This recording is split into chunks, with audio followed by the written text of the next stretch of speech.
तो छोकराओ आपणो आजनो टॉपिक है कार्बनना अपर रूपो अथवा बहुरूपो। पहला तो अपर रूपो कोने कहेवाय? तो कि एक ज तत्वना बे के तेथी वधारे स्वरूपो कि जेमना भौतिक गुणधर्मो असमान होय परंतु रासायणिक गुणधर्म समान होय तेमने एकबीजाना अपर रूपो अथवा बहुरूपो कहेवाय। एक ज तत्वना बे के तेथी वधारे स्वरूपो एटले के तत्व एक ज छे पण एक करता वधारे स्वरूपो मळे छे। आ स्वरूपोना भौतिक गुणधर्म सरखा नहीं परंतु रासायणिक गुणधर्म सरखा है तो एमने एकबीजाना अपर रूपो अथवा बहुरूपो कहेवाय। हीराना कार्बनना 3 अपर रूपो मळे छे। एक है हीरो, बीजू है ग्रेफाइट और तीजू है फुलेरिन। चलो पहला आपणे बात करिए हीरानी। तो आपणे हीरामां कार्बन परमाणुनी गोठवणी आगळ दर्शावेली है। हीरामां प्रत्येक कार्बन परमाणु बीजा 1, 2, 3 और 4 कार्बन परमाणु साथे बंध बनावी सखत आ रीतनी त्रिपरिमाणीय चतुष्फलकीय रचना बनावे छे। अने आ प्रकारनी गोठवणीने कारणे हीरो ए खूब ज सखत पदार्थ है। याद राखजो, दुनियानो सौथी सखत पदार्थ हीरो है। हीरामां कार्बन परमाणुनी गीच गोठवणीने कारणे हीरानी घनता वधारे होय छे। बीजू, हीरामां असंख्य सहसंयोजक बंध आवेला होय छे અને એને કારણે તેનું ગલનબિંદુ ઊંચું છે।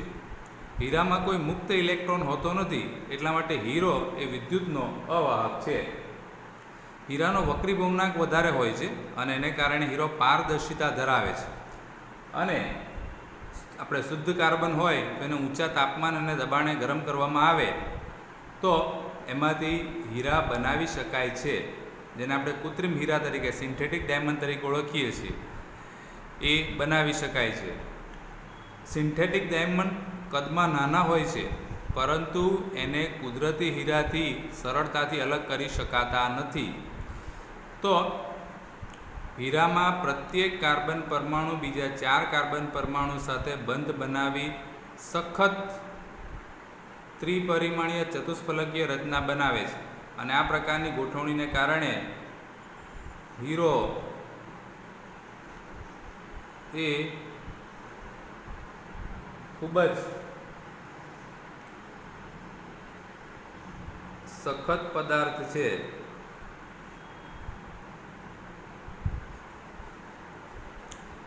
ત્યાર પછી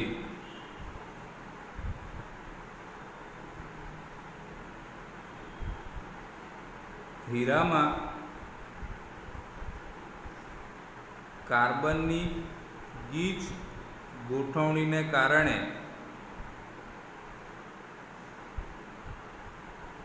તેની ઘનતા વધુ હોય છે। હીરાની ઘનતા 3.51 ગ્રામ પ્રતિ સેન્ટીમીટર ક્યુબ છે। ત્યાર પછી હીરામાં असंख्य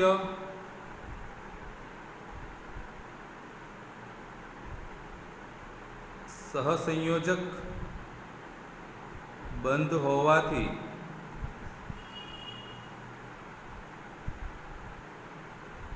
तेनु गलनबिंदु ऊंचू होय छे। हीरानु गलनबिंदु 4203 केल्विन जेटलुं ऊंचुं छे।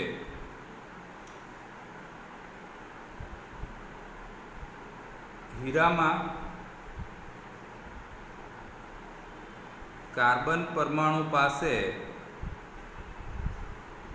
एक पण मुक्त इलेक्ट्रॉन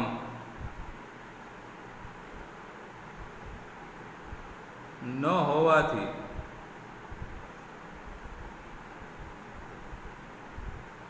ते विद्युतनो अवाहक छे।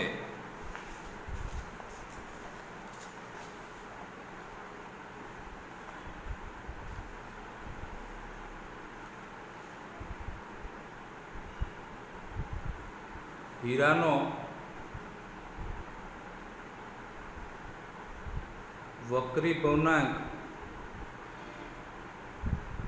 વધુ હોવાથી તે પારદર્શિતા ધરાવે છે.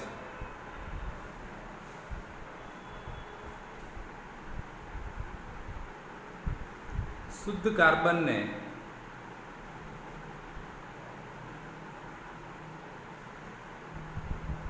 ઊંચા તાપમાને અને દબાણે લઈ જવાથી હીરાનું સંશ્લેષણ કરી શકાય છે.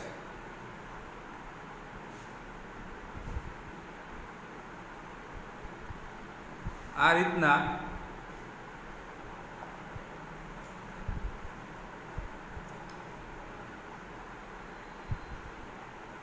સંશ્લેષિત હીરા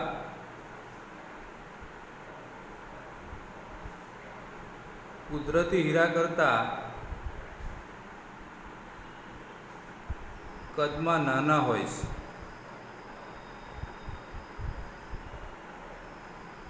પણ તેમને સરળતાથી અલગ કરી શકાતા નથી. ચલો, તો આ હીરાનું એક સ્વરૂપ કાર્બનનું એક સ્વરૂપ થયું હીરો.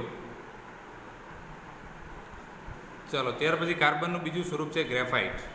ગ્રેફાઇટની અંદર પ્રત્યેક કાર્બન પરમાણુ બીજા 1, 2 અને 3 કાર્બન પરમાણુ સાથે જોડાય આ રીતની ષટકોણીય રચના બનાવે, ષટકોણ જેવી રચના બનાવે છે. હવે આ જે 3 બંધો છે એ પૈકી એક દ્વિબંધ હોય છે, એટલા માટે કાર્બનની સંયોજકતા છે એ સંતોષાય છે. બરાબર. કાર્બનની 4 જે સંયોજકતા છે એ 1, 2, 3 અને 4 અહીંયા ઘડી પૂરી થાય છે, કારણ કે એક દ્વિબંધ હોય છે. એક સ્તર છે, એની ઉપર બીજું સ્તર, એમ અનેક સ્તરોથી બનતા ષટકોણીય માળખા દ્વારા ગ્રેફાઇટનું બંધારણ રચાય છે. ગ્રેફાઇટમાં કાર્બનના જે 4 મુક્ત ઇલેક્ટ્રોન છે, જે 4 ઇલેક્ટ્રોન છે એ પૈકી એક ઇલેક્ટ્રોન મુક્ત હોય છે. એટલા માટે ગ્રેફાઇટ એ વિદ્યુત અને ઉષ્માનો સુવાહક છે. ગ્રેફાઇટ લીસો અને ચીકણો છે અને ગ્રેફાઇટની ઘનતા હીરા કરતાં ઓછી હોય છે. આપણે ગ્રેફાઇટ પેન્સિલની અણી તરીકે ઓળખીએ છીએ. તો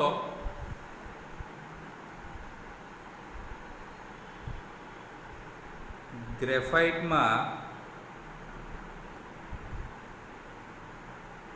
પ્રત્યેક કાર્બન પરમાણુ બીજા 3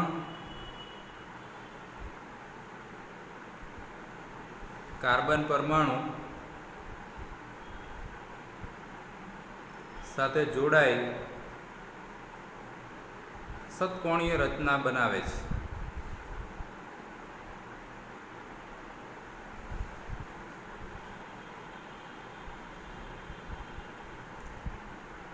આ 3 બંધો પૈકી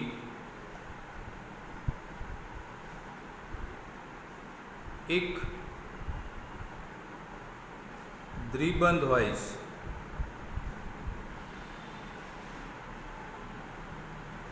આથી કાર્બનની સંયોજકતા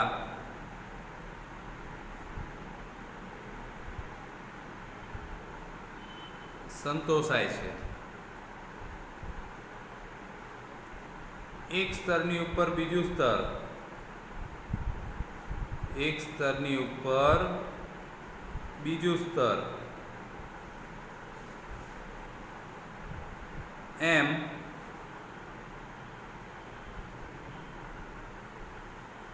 અનેક સ્તરોથી બનતા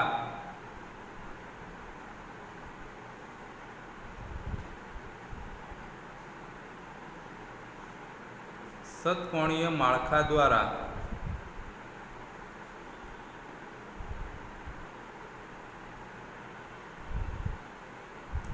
ગ્રેફાઇટનું બંધારણ રચાય છે.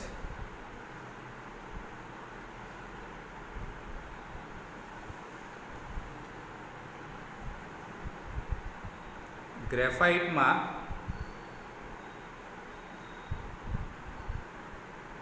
કાર્બનના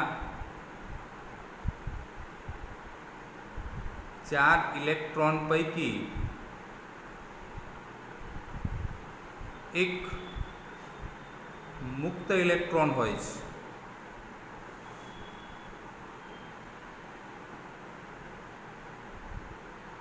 આથી ગ્રેફાઇટ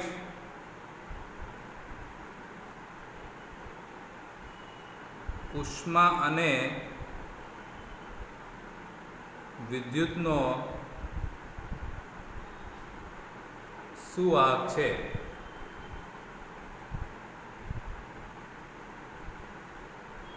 ગ્રેફાઇટ લીસો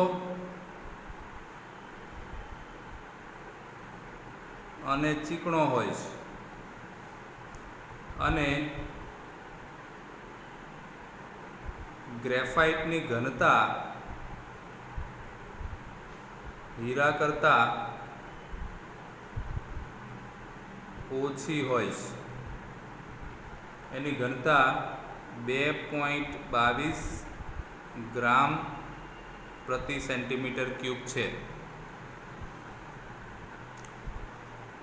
ચલો, કાર્બનનું ત્રીજું સ્વરૂપ છે ફુલરીન. ફુલરીન્સ એ કાર્બનના અપરૂપોનો એક અન્ય વર્ગ રચે છે. સૌપ્રથમ ઓળખાયેલું C16 આવું એ ફૂટબોલ જેવો આકાર, આપણે જે ફૂટબોલ હોય એના જેવો આકાર ધરાવે છે અને અમેરિકન આર્કિટેક્ચર એક બકમિસ્ટર ફુલર એના દ્વારા ડિઝાઇન કરાયેલા એક જીઓડેસિક ડોમ એટલે એક ગુંબજ જો આકારમાં તે દેખાય છે એટલા માટે એને ફુલરીન નામ આપવામાં આવ્યું છે. બકમિસ્ટર ફુલરીન છે એના નામ ઉપરથી એને ફુલરીન નામ આપવામાં આવ્યું છે. તો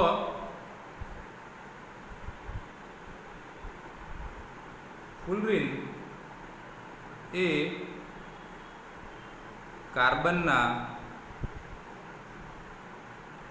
અપરૂપોનો એક અન્ય વર્ગ રચે છે.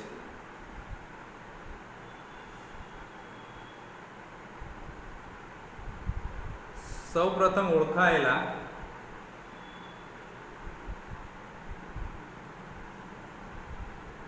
C60 એ ફૂટબોલ આકારની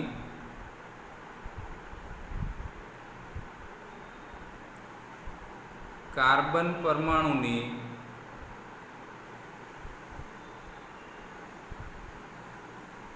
ગોઠવણી ધરાવે છે.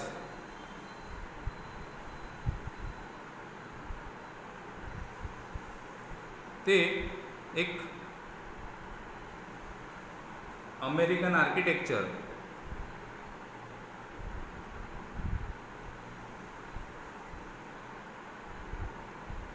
બકમિન્સ્ટર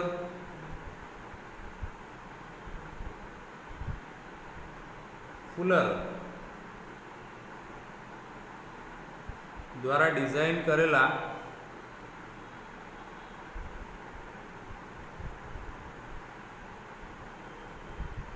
જીઓડેસિક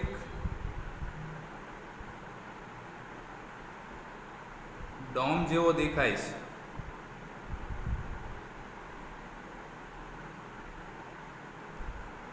આથી તેનું નામ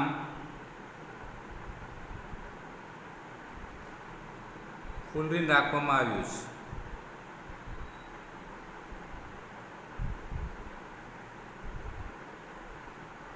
ચલો, તો આપણે કાર્બનના 3 સ્વરૂપો થયા. અગત્યનો સવાલ આ. ચલો છોકરો, આપણો આગળનો સવાલ છે કાર્બનનો કેટનેશનનો ગુણધર્મ સમજાવો. તો કાર્બન પરમાણુ અન્ય કાર્બન પરમાણુ સાથે બંધ બનાવવાની અદ્વિતીય ક્ષમતા ધરાવે છે. એટલા માટે કાર્બનના જે સંયોજનો છે એ ઘણી મોટી સંખ્યામાં મળે છે. કાર્બનિક સંયોજનોની સંખ્યા લગભગ 3 મિલિયન જેટલી, 1 મિલિયન એટલે 10 લાખ થાય, 3 મિલિયન એટલે કે 30 લાખ, આટલી મોટી સંખ્યામાં કાર્બનિક સંયોજનો આપણને મળે છે. તો કાર્બનનો આ જે ગુણધર્મ છે, અન્ય કાર્બન સાથે જોડાવાનો ગુણધર્મ, એને કેટેનેશનનો ગુણધર્મ કહેવામાં આવે છે. હવે આ સંયોજનો આપણને અનેક સ્વરૂપે મળે છે, જેમ કે આ લાંબી સરળ શૃંખલા સ્વરૂપે મળે, એક સીધી લાઇનમાં જ બધા કાર્બન હોય. આ રીતની શાખિત શૃંખલા સ્વરૂપે મળે કે જેમાં કાર્બન શાખામાં જોડાયેલો હોય. આ રીતની વલય સ્વરૂપે પણ આપણને જોવા મળે. આ 3 કાર્બનનું વલય છે, આ 4 કાર્બનનું વલય છે, આ 5 કાર્બનનું વલય છે. તો કાર્બનિક સંયોજનો આપણને આ રીતે અલગ અલગ સ્વરૂપે જોવા મળે. આની અંદર આજે આપણે દર્શાવ્યા છે બધા એકલ બંધ ધરાવતા સંયોજનો છે. કાર્બનિક સંયોજનો આપણને દ્વિબંધ અથવા ત્રિબંધ સ્વરૂપે પણ મળે છે. જો કાર્બન પરમાણુઓ એકલ બંધથી જોડાયેલા હોય, 2 કાર્બનની વચ્ચે એક જ બંધ હોય, તો એને સંતૃપ્ત હાઇડ્રોકાર્બનો કહેવામાં આવે છે. પણ જો કાર્બન દ્વિબંધ અથવા ત્રિબંધ સ્વરૂપે, જે આપણે આગળ આવશે, દ્વિબંધ અથવા ત્રિબંધ સ્વરૂપે જોડાયેલા હોય તો એને અસંતૃપ્ત હાઇડ્રોકાર્બનો કહેવામાં આવે છે. તો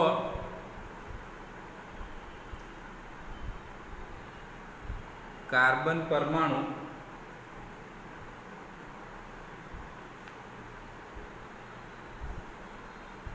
અન્ય પરમાણુ સાથે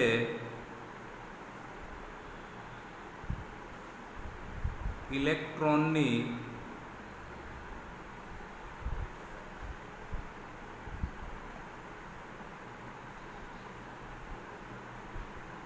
ભાગીદારી દ્વારા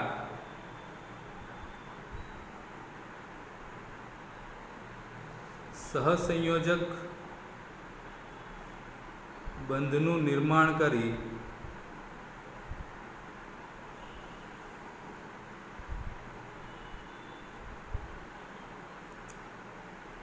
અનેક સંયોજનો બનાવે છે.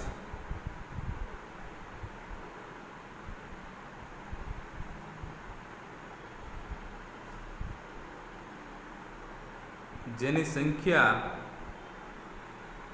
3 મિલિયન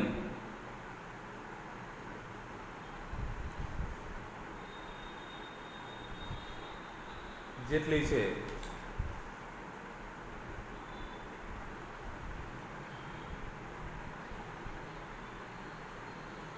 કાર્બન પરમાણુ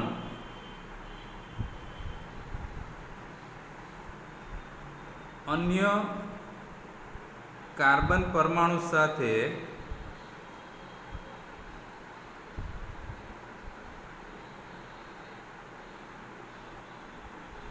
બંધ બનાવવાની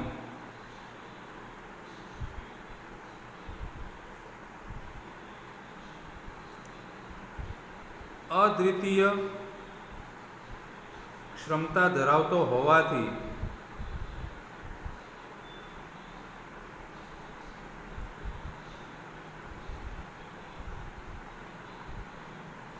ખૂબ જ વધુ સંખ્યામાં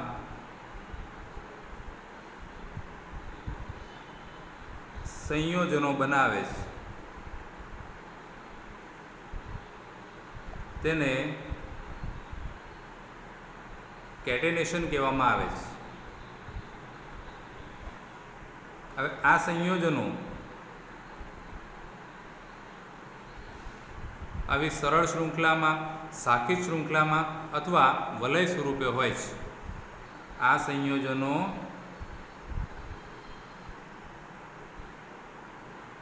સરળ શૃંખલામાં, શાખિત શૃંખલામાં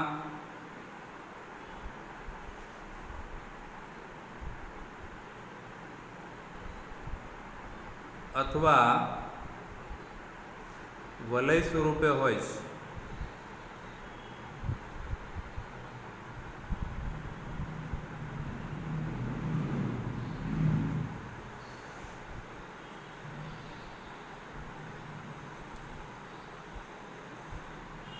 કાર્બન પરમાણુઓ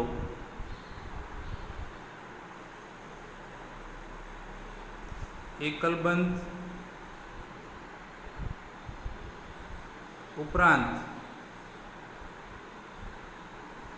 દ્વિબંધ કે ત્રિબંધ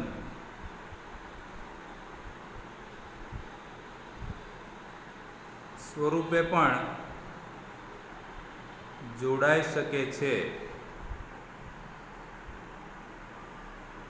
જો કાર્બન પરમાણુઓ એકલ બંધથી જોડાયેલા હોય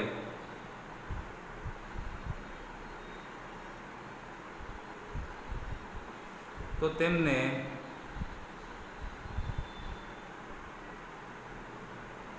સંતૃપ્ત હાઇડ્રોકાર્બનો કહે છે.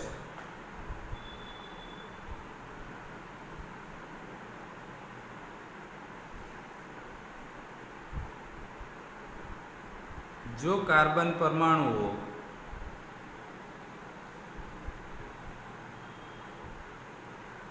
દ્વિબંધ કે ત્રિબંધ સ્વરૂપે જોડાયેલા હોય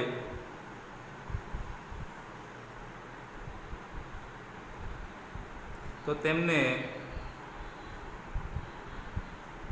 અસંતૃપ્ત હાઇડ્રોકાર્બન કહે છે.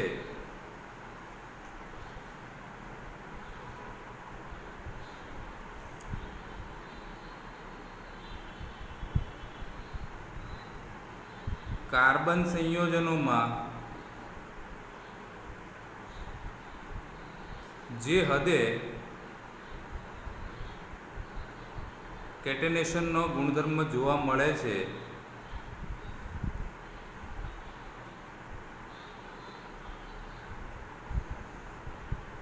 તે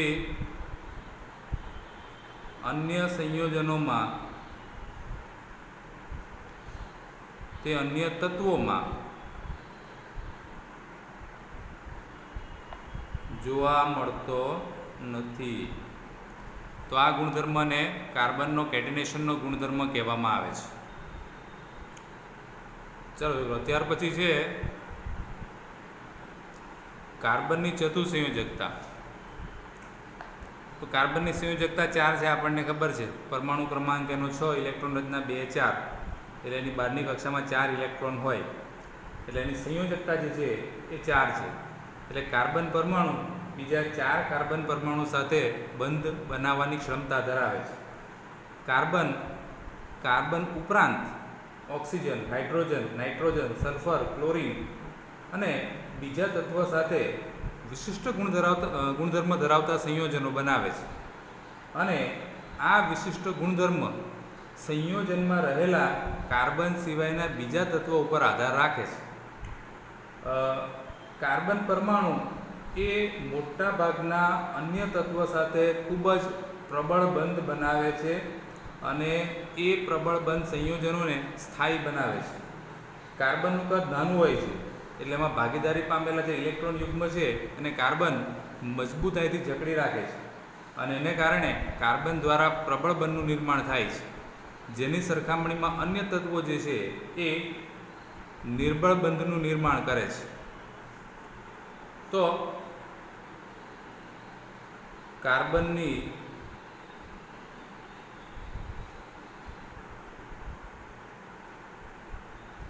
સંયોજકતા 4 છે. આથી પ્રત્યેક કાર્બન પરમાણુ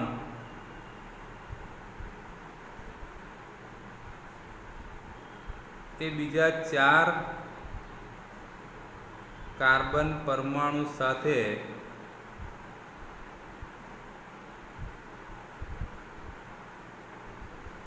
બંધ બનાવવાની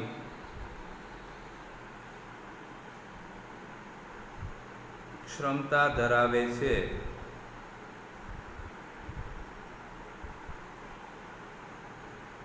carbon, oxygen, hydrogen, nitrogen, sulphur અને ક્લોરીન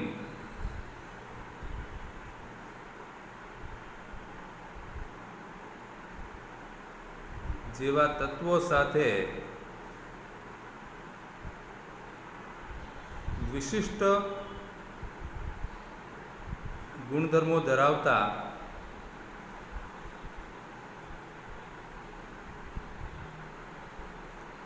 સંયોજનો બનાવે છે.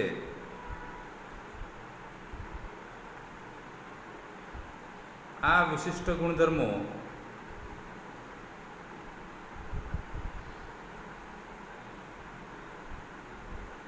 સંયોજનમાં રહેલા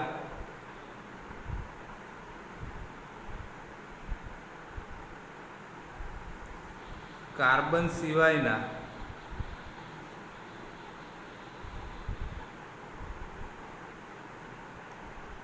અન્ય તત્વો પર આધાર રાખે છે.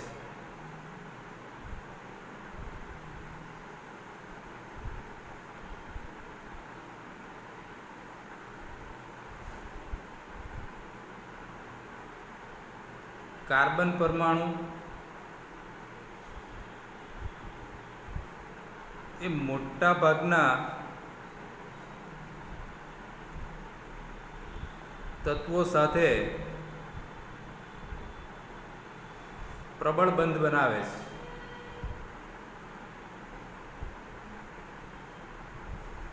જે સંયોજનને સ્થાયી બનાવે છે.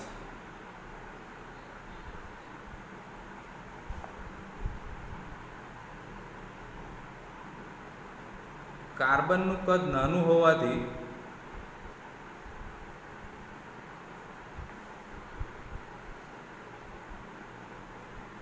તે ભાગીદારી પામેલા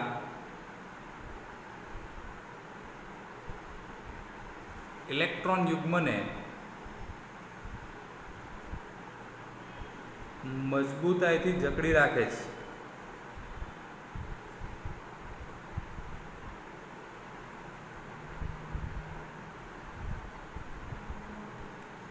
આથી કાર્બન દ્વારા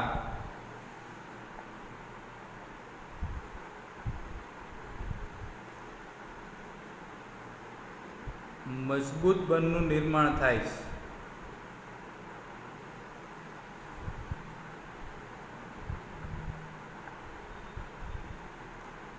જ્યારે મોટા પરમાણુ ધરાવતા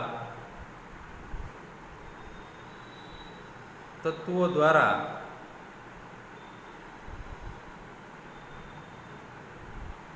નિર્બળ બંધનું નિર્માણ થાય છે.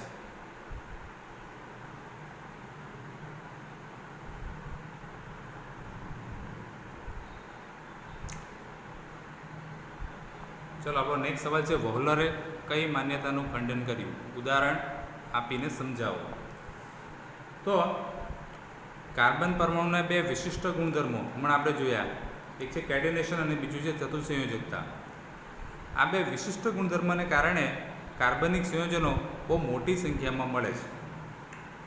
આ સંયોજનો પૈકીના કેટલાક સંયોજનો વિભિન્ન કાર્બન શૃંખલા સાથે જોડાયેલા અકાર્બનિક પરમાણુ અથવા પરમાણુ સમૂહ ધરાવે છે. બરાબર, આ પૈકીના કેટલાક સંયોજનો એ વિભિન્ન કાર્બન શૃંખલાઓ સાથે જોડાયેલા અકાર્બનિક પરમાણુ અથવા પરમાણુ સમૂહ ધરાવે છે. આ સંયોજનોનું નિષ્કર્ષણ શરૂઆતમાં કુદરતી પદાર્થોમાંથી કરવામાં આવતું હતું અને પ્રાચીન સમયમાં લોકો એમ માનતા હતા કે સજીવમાં રહેલું કંઈક મહત્ત્વપૂર્ણ બળ એ કાર્બનિક પદાર્થો માટે જરૂરી હોય છે. આ માન્યતાનું ખંડન જર્મન વૈજ્ઞાનિક ફ્રેડરિચ વોલરે કરેલું અને એણે અકાર્બનિક પદાર્થ એમોનિયમ સાયનેટમાંથી કાર્બનિક પદાર્થ યુરિયા બનાવ્યો. તો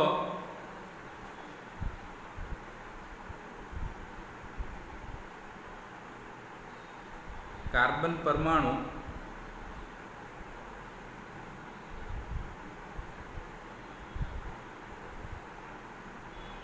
બે વિશિષ્ટ લક્ષણો, એક કેટેનેશન અને બીજું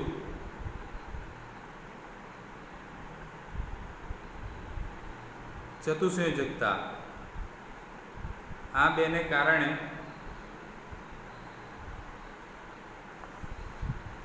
મોટી સંખ્યામાં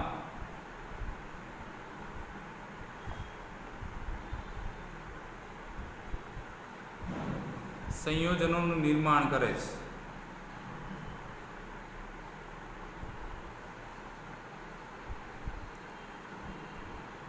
આ સંયોજનો પૈકી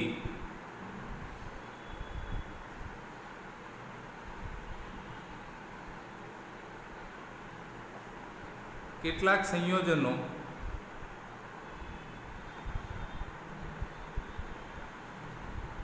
વિભિન્ન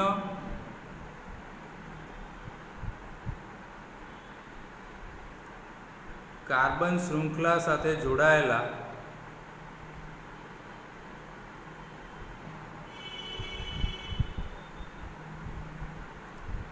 અકાર્બનિક પરમાણુ અથવા પરમાણુ સમૂહ ધરાવે છે.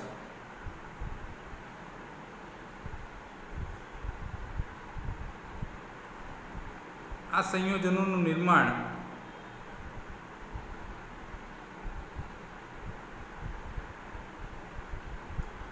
શરૂઆતમાં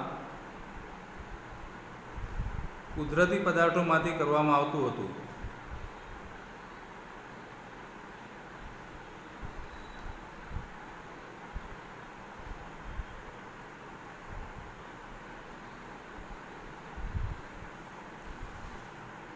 પ્રાચીન સમયમાં એમ માનવામાં આવતું હતું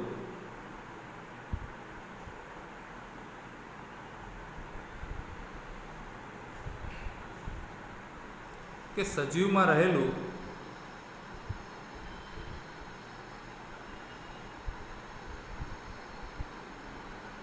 કંઈક મહત્વપૂર્ણ બળ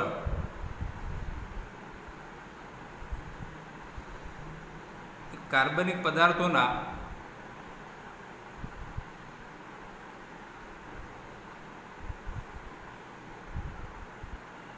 નિર્માણ માટે જરૂરી હોય છે.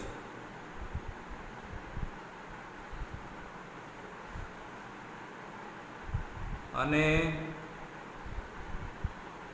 આ માન્યતાનું ખંડન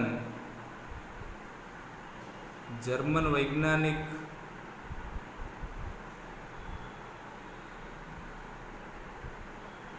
ફ્રેડરિચ વોલરે કર્યું.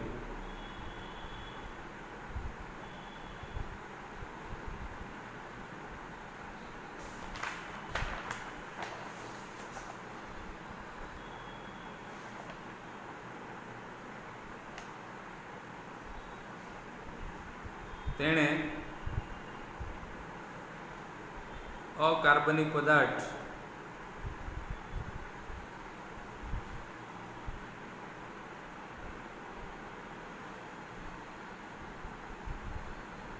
એમોનિયમ સાયનેટ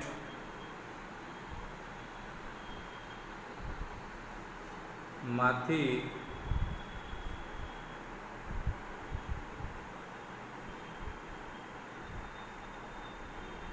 કાર્બનિક પદાર્થ યુરિયા બનાવ્યો.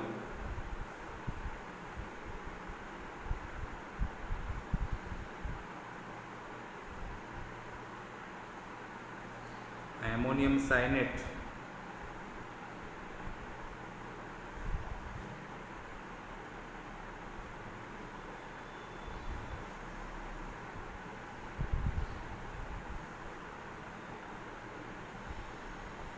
એમાંથી એણે યુરિયા બનાવ્યું.